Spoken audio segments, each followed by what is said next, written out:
जय जगन्नाथ। आपन तो 40 वर्ष है चाकरी कले 40-50 वर्ष हम आईएएस रु सचिव हेले मुख्य पुणी जी कि गणतंत्र को चलाऊँची फाइली पांड्यान जी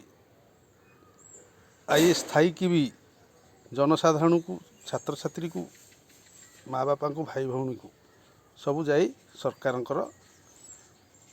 जहा सुफल होईची जहा हबाकू जाऊँची जहा पूर्व होता सब बुली बुलिका कहले 30 टा राज्य से तो आप विरोध कले आपण जो रिटायर्ड भितर केथर विरोध कर सरकार को विरोध कर कहे कि जय जगन्नाथ। आपण एवं कुआरे कांग्रेस को पलि वर्ष है रिटायर्ड कर बोधे कांग्रेस को पलि कहना टे आपड़ तो कांग्रेस सरकार बेले थिले आईएएस थे तो ना कहतु जय जगन्नाथ।